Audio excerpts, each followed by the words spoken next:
Sadis. Kurang 24 jam deklarasi Capres, Anies dan Surya kena karma ini. Ditulis oleh Manuel dari seward.com. Nasdem mendeklarasikan Anies sebagai calon presiden tanpa mengetahui dan memiliki sensitivitas politik sama sekali. Kita tahu bahwa kemarin sebelum Anies Baswedan dicapreskan oleh si partai Buzuk Nasdem, ada peristiwa kematian ratusan orang di Stadion Kanjuruhan Malang. Tiba-tiba entah kenapa mereka kebelet seperti pengen berak untuk mencapreskan Anies Baswedan. Saya bingung dengan gerakan politik Nasdem yang tidak memiliki empati politik dan justru membuat nama mereka semakin busuk karena ditinggalkan oleh banyak orang yang ada di Nasdem dengan harapan awal berjuang di garis nasionalis. Dan karma itu datang hari ini di DKI Jakarta, di mana tempat Anies Baswedan sebentar lagi akan dibuang ke tong sampah politik. Karma itu datang dalam bentuk banjir, di mana seolah-olah Tuhan dan langit marah melihat bagaimana Anies Baswedan dan Nasdem bersekongkol untuk melakukan politik di tengah-tengah kedukaan rakyat Malang. Anies Baswedan mendapatkan karma busuk dari langit, dengan 16 RT dan 7 ruas jalan di Jakarta tergenang banjir. Hujan mengguyur sebagian besar wilayah DKI Jakarta hari ini. Satu hari setelah Anies Baswedan dan Surya Paloh hahaha peluk-pelukan di tengah kedukaan rakyat Malang.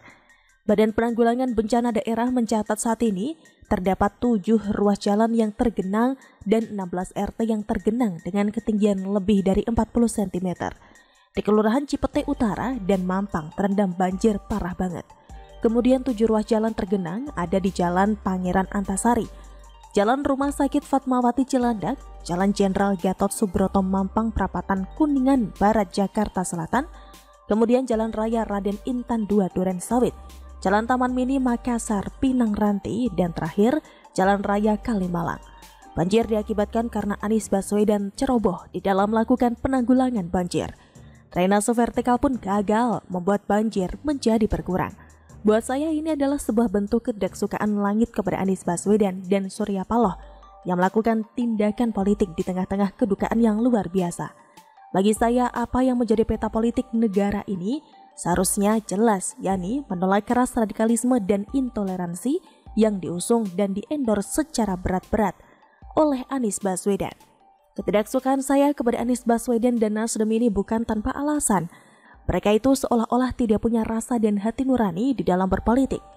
Saya jujur saja nggak tahu apa tujuan dari mereka melakukan pencapresan di tengah-tengah kedukaan, dan juga kalau kita lihat angka Nasdem nggak sampai 20%.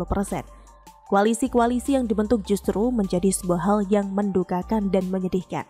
Kenapa sih Surya Paloh kekeh banget seperti orang kebelet untuk mencapreskan Anies Baswedan? Apa yang orang Aceh ini takutkan dari partainya? Pelahan kita lihat bahwa dia mengulang sejarah. Beberapa waktu silam Surya Paloh memberikan kode dukungan kepada Anies Baswedan dan mendadak elektabilitas mereka turun bro. Bro ya, bukan bro. Bukannya belajar dari kesalahan, orang ini malah dengan sengaja dan dengan tegas dukung Anies jadi capres. Alhasil yang menjadi dampaknya adalah kader-kader potensialnya minggat. Setelah itu kita juga lihat bahwa Jakarta dibuat banjir karena memang bukti bahwa Anies Baswedan tidak bisa bekerja dan tidak ada hasilnya. Orang gini kok mau jadi capres? Bodoh. Jadi kita lihat bahwa ini bukan sekedar karma yang sifatnya supranatural, tapi ini adalah bukti dari kegagalan Anies Baswedan memimpin DKI Jakarta dan kegagalan Surya Paloh memimpin Nasdem. Sehingga dua-duanya dihancurkan oleh ketidakcerdasan mereka masing-masing. Bagaimana menurut Anda? Ya, Demokrat menyambut baik langkah Nasdem yang hari ini menetapkan Anies Baswedan sebagai capres dari Partai Nasdem untuk Pilpres 2024. Ya. Mari kita saling menghormati mekanisme dan keputusan setiap parpol sebagai wujud komitmen kita untuk merawat demokrasi di negeri ini ya.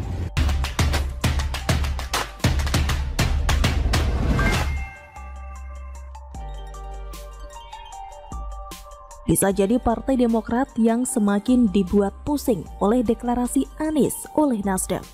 Ditulis oleh Eko Wibowo dari seward.com. Resmi, Partai Demokrat telah mendeklarasikan Anies Baswedan sebagai calon presiden pada Pilpres 2024 nanti. Sepintas dengan pengumuman itu akan terlihat menjadi sebuah kegembiraan bagi semua yang selama ini berada di sekeliling perpolitikan Partai Nasdem. Bagi para pendukung Partai Nasdem dan bagi partai politik lain, calon teman koalisinya, PKS dan Partai Demokrat. Kalau PKS, tentu tidak perlu heran lagi. Sudah bukan rahasia bahwa pendukung dan simpatisan partai tersebut sangat kesengsem dengan Anies Baswedan. Lah Demokrat, memangnya kenapa dengan Demokrat? Sekilas memang terkesan partai Pepo ini sangat pro Anies. Terlihat dari bagaimana dukungan dan pembelaan yang mereka berikan pada Gubernur DKI Jakarta itu belakangan.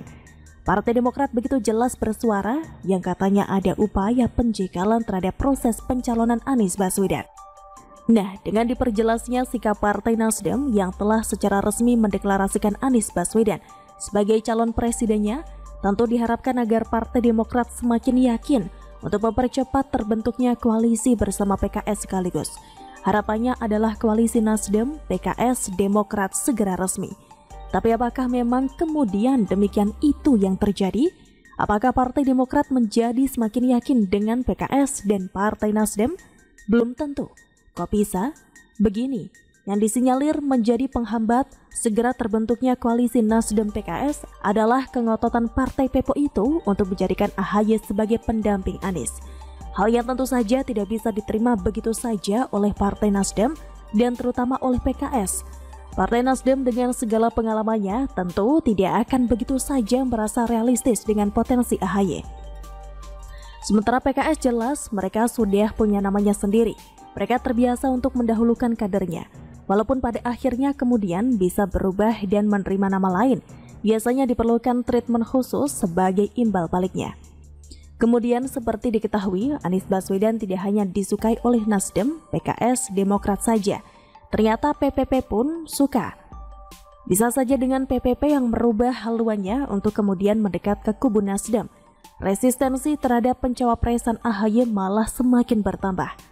Isu kedekatan PPP dengan Sandiaga Uno bisa menjadi pemupus harapan Demokrat agar AHY mendampingi Anies. Toh pada faktanya pasangan Anies Sandi pernah menjadi fenomena politik pemilihan di Indonesia.